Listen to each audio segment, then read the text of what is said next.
What's up, YouTube? I'm Trail Sav, and I'm accompanied by my homie Cam, and welcome to another installment of Views from the Couch. Now, I know you're looking at that title and saying, dang, y'all niggas late. Look, we're sorry, but we believe good things take time to cook. So today, we got an extremely late review of one of 2025 most anticipated games, Ghost of Yotei. Cam just beat it, and I just got the platinum, and we think it's a perfect time to let you dudes know what we think. But before we get started, Cam got something to say. YouTube, what is going on? First and foremost, Trail and I want to thank y'all for clicking on this video to check out our somewhat late review of Ghost of Yotei. But before we get into the review, be sure to show this video some love, y'all. Like the video, comment down below your thoughts on Ghost of Yotei if you've played it. Subscribe to the channel if you haven't. Click on that bell icon to stay notified of all future content we drop on the channel. And share this video across all your fellow on YouTube and help us get to 1K subs by the end of this year. Be sure to check out all of our social media platforms. Twitter at Attack on Culture, Facebook at Tweeking Media, and TikTok at YTM Clips. All links are in the description box down below. Lastly, be sure to check out all of the other content we have available on the channel. We have a weekly nerd culture podcast, Attack on Culture, a sports podcast, Threes from the Ring, and gotcha degenerate content with Gotcha on the Gotcha. With all that being said, let's get this started. 2020's Ghost of Tsushima was a hit. Everybody loved it, and it was some people's game of the year. But shout out to Last of Us 2. But in all seriousness, when Sucker Punch revealed Ghost of Yotei, I thought to myself, they got some big shoes to fill. But safe to say, Yotei hit the mark. Looking back at Tsushima, one of the reasons that game was so loved was the combat. That combat was dang near perfect. It was smooth, slick, and clean. And to be honest, I didn't know if Yotei can top it. But spoiler alert, it did. Yotei's combat shines because of the overall diversity of Atsu's arsenal. It still has that core rock, paper, scissors gameplay, but switches out stances for more weapons. Katanas, guns, spears, a ball and chain I cannot pronounce, kunais, bombs, etc. Atsu probably got every weapon invented in that time period on her back. One cool thing about the weapons is that they offer different playstyles. You can keep it traditional with the katana, or you can cosplay as Katniss Everdeen and bow and arrow every nigga to death. The choice is yours. I abused the heck out of the kunais, and stealth was actually fun for me. Now, I do wish the combat had a little bit more gore, but that did not stop me from loving the combat in this game. Now, a little bit of a disclaimer from me. I didn't finish Ghost of Tsushima. It has nothing to do with me thinking that the game is bad, but it's just my thoughts on open world games. To be blunt, I do not care for open world games like that. You telling me that your game is a massive open world with tons of places to explore, and I'm using air quotes, content to engage in, does nothing to me. It all boils down to preference, and I'm more in tune with more linear gaming experiences. However, that's not to say that I won't pick up an open world game and not find myself getting fully immersed in it. I'm happy to say that the gameplay of Ghost of Yotei is that carrot that drew me in. The Trail brought up a really good point earlier about Tsushima's gameplay being smooth and engaging, and Yotei understood the assignment and expanded it to make it even more fun to completely decimate your enemies. Combat is explosive, and the game gives you many different tools to engage with enemies, from your katana to the odachi, the yari, kusarigami, a plethora of ranged weapons and throwable items. The game encourages you to handle combat the way you want to handle it. With access to a lot of gear and charms that can enhance your particular build, you can go from a stealth master, an unkillable tank, a terrifying Onryu menace, to one of my personal favorites, a ranged spammer. You know what, Cam? The combat in Ghost of Yotei does a good job at telling you the type of person Atsu is. Just like in Tsushima, the combat helped show Jin's transition into becoming the ghost. It was showing the tactics he had to use to adapt to that war. And in Yotei, it shows the person she became because of that night. Now, I want to know, how did you feel about Atsu and her journey? Now, if you're taking an overall look at the story of Ghost of Yotei, it's nothing special. It's a classic tale of revenge and redemption that you've probably already played, watched, or read before. As the saying goes, there's nothing new under the sun. However, that doesn't mean you can't make something that shines just as brightly. And to me, that is what encapsulates the narrative experience of Ghost of Yotei. The highlight of the story, in my own opinion, is Atsu, a character that lost everything one night, which in turn made her lose herself in her path of vengeance. She starts broken, unwilling to trust others, and is used to being alone, effectively becoming the famed Onyu. And throughout her journey, she finds characters that allow her to find some of her lost humanity, redefine what it means to be the Onyu, and even some cases allows her to find what she is beyond the Onyu title. She is a character that is by no means perfect, and she makes a lot of mistakes, but that's what makes her great. She's a flawed character that through her experiences in the story allows her to define who she currently is and what she wants to become. Now, again, while the overall story may seem somewhat bland, it is the characters of Ezo that make an engaging narrative experience. From Taru to Oyuki, Genji, Ran, and even her various senseis, each character that she meets has an impact on her journey and her growth. Special shout out to Huchi, as she is one of the particular highlights of the story, being a mother figure and almost relatable character to Atsu in terms of their experience with loneliness. Also, your wolf companion, who I named Miyuki, being another excellent representation for Atsu's character. Slight spoiler, but at the end of the game, when Atsu tells her, "My hunt is over," chef's kiss. As I like to call him, Lord Orifarm, being more of a mirror to Atsu rather than just an end goal enemy, was also another great choice in how the story is shaped, even though he should have had more appearances in the story. Showing up in more areas and being that antagonizing presence to Atsu, aside from her nightmares, could have been a great dissonance in her balancing her quest for revenge while trying to find herself beyond that. Now, if I had to have a complaint, one of my main gripes in the story was Jubei. He felt so wishy-washy in the story. I understand that he was meant to be a character that tries to humanize Atsu, but one minute he's all, "I'll help you hunt down the Yotei 6 no matter what." And then the next scene he's all like, "I don't even know who you are, Atsu." It's like, bruh, are you with the smoke or not? Revenge ain't pretty, you gon' kill people. Atsu already killed a whole bunch of people before she met you, and now it's scaring you? Slight spoiler for the final mission of the game. But when Atsu rescues Jubei from Saito's fortress and she tells him that "I've come to rescue both you and Oyuki," this man goes say, "Are you sure you're not here just for Saito?" As if she can't do both. He's not a bad character, but he definitely annoyed me a lot throughout the story with his inconsistencies. Alright, I've been yapping a lot. So, Detrail, how do you feel about the way the story is presented? I love the presentation of the story. To me, it pans out like a TV show. The first and second seasons are about the Oni and the Kitsune, and the third revolves around Saito's brothers and Atsu's addiction to getting her revenge. And then finally, the season finale is about Atsu being able to finally get her revenge on Lord Saito himself. I loved it. Now I know there's been some chatter about all PlayStation exclusives having the same type of revenge plot, but I believe Sucker Punch approached it differently with Yotei.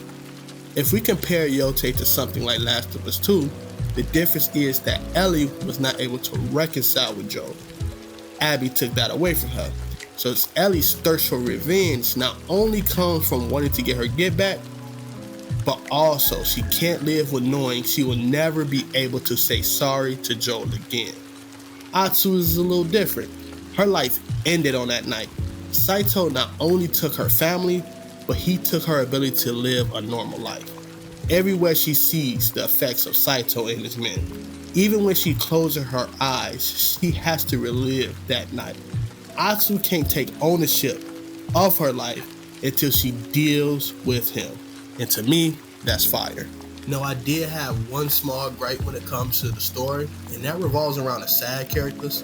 A lot of them only felt like their whole purpose was to just give you a weapon, and that made them feel forgettable, especially towards the end.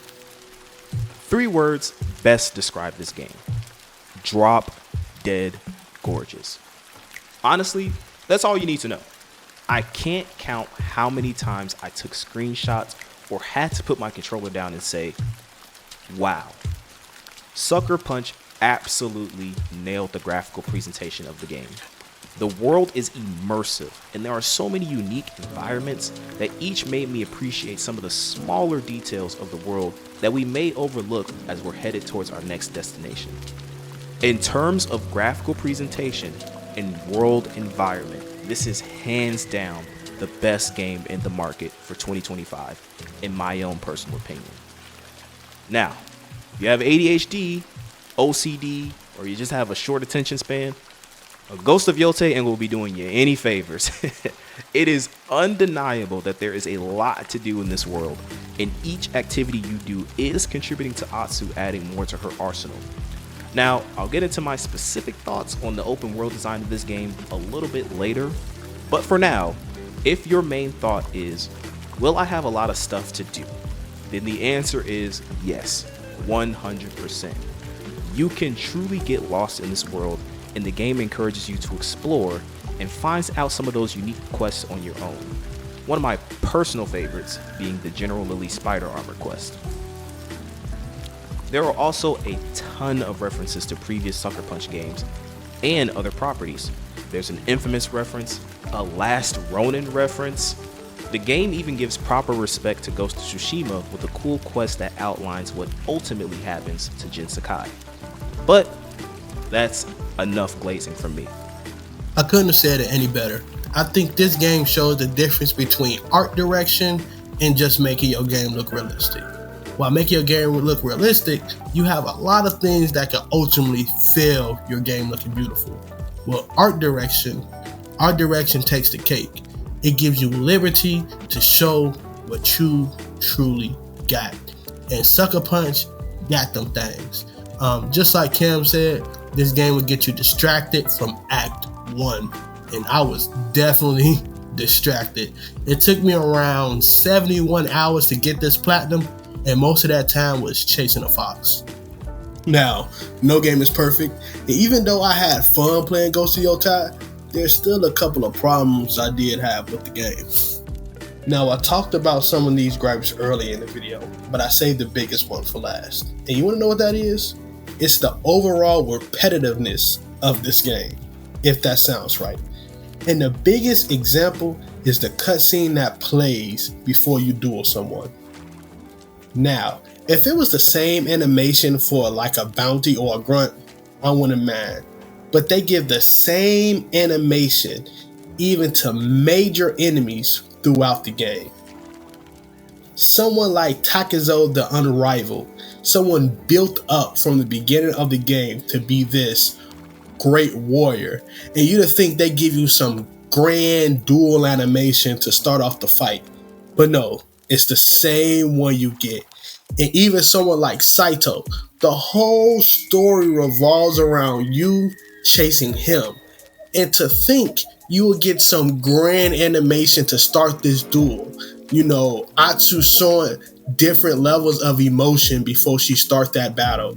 And no, it's the same exact one. But wait, before I pass it to Cam, I got one more thing I want to show you. Just wait. You see foxes playing with fireflies at night? They're like butterflies, too. I saw one run off by a tree with red leaves. If I followed, I might have found their secrets. I'll have to take a look myself. That lady is everywhere. She follows you everywhere, telling you about a fox. And I understand it's to help the player find new locations, but the game gives you tools to find said new locations. So it's kind of annoying to think you're going to talk to a new unique NPC and it's literally just her telling you about a fox den 400 meters away. It's kind of annoying, and if I keep talking, I'm gonna start ranting. So Cam, take it over. Honestly, that clip alone can summarize my main gripe with the game that Daytrail also pointed out. And although this isn't an issue that is exclusive to Ghost of Yotei, it is an issue nonetheless. Open world repetitiveness is an issue that plagues a lot of open world games, and depending on how it's handled, can be something that adds on to the game's enjoyment or takes it away. Ghost of Yotei half does it right. This is a game where you can easily get burnt out if you choose to engage with a lot of side content before progressing the main story. And honestly, that was one of the biggest reasons why I fell off so hard with Tsushima. There's only so many wolves' den, foxes you chase after, hot springs to dip into, enemy bases to clear, and so on before you start to want to have a new experience within the world. One last thing I want to mention is the rate at which you obtain certain abilities. This was an issue I had with Tsushima, where you gained access to abilities at a late point in the game. In this game, you gain access to a vital piece of stealth, this game's version of the Eagle Eye. Now, this is also dependent on how you play the game, but for me, this was late into Chapter 1, when it should have been something you unlock way earlier. I mean, you don't even get access to the ghost stance until towards the end of Chapter 2.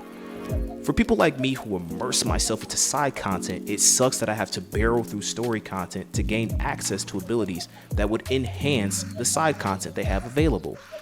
I think a good alternative would have a way to unlock abilities earlier through interesting side content, or giving a better indicator as to when in the story you can unlock certain key abilities. But that's enough critique from me. Overall, how did you feel about the game, Daytrail?